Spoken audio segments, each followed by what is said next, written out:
Carlo Ancelotti took over at Everton in December, leading them to 2 consecutive wins against Burnley and Newcastle United. Up to and including the game against Crystal Palace, Everton have won 5 league games, drawn 2 and lost only to Manchester City, although they did also lose a Merseyside derby in the FA Cup to a very young and inexperienced Liverpool side.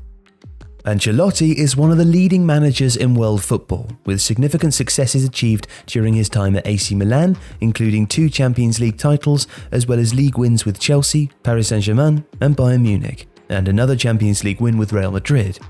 He's known for being a tactical, flexible coach, overcoming a slightly dogmatic adherence to a 4-4-2 developed at Reggiana and then Parma.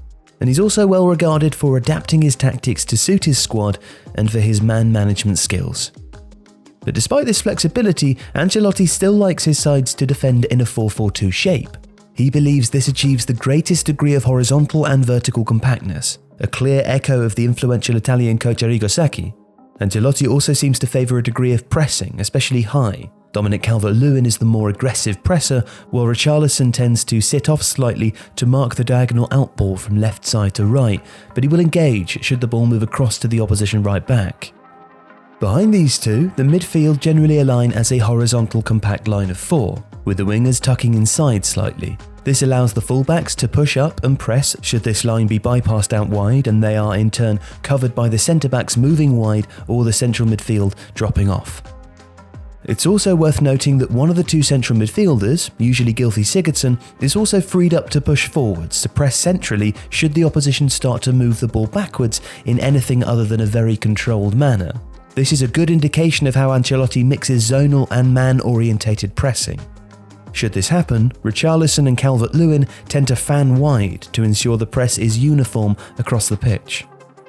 Now, this pressing system has its downsides, which, interestingly, echo some of the problems Ancelotti had at Napoli.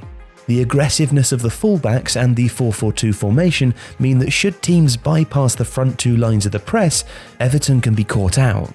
This is especially the case if a centre-back is pulled wide and the central midfield cannot cover quickly enough.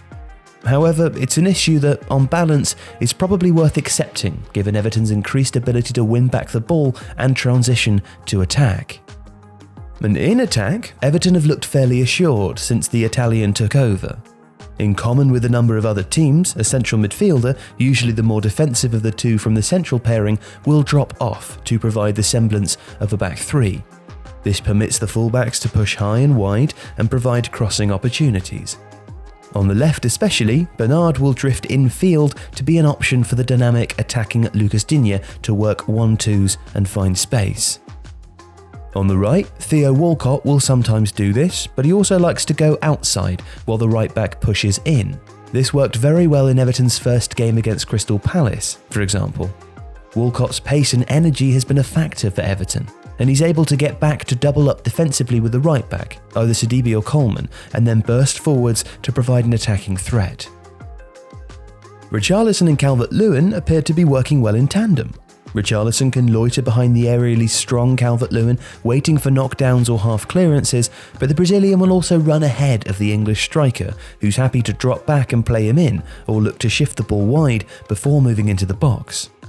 Richarlison certainly has a freer role, but he's not the sort of striker who actually drops off and mostly plays as a 10, nor does he play as an inverted forward who happens to be in a front 2 rather than a front 3. He's arguably Everton's most dangerous player, and Ancelotti has found a role for him that accentuates his strengths, while also managing to retain enough structure to ensure that he's part of the defensive setup.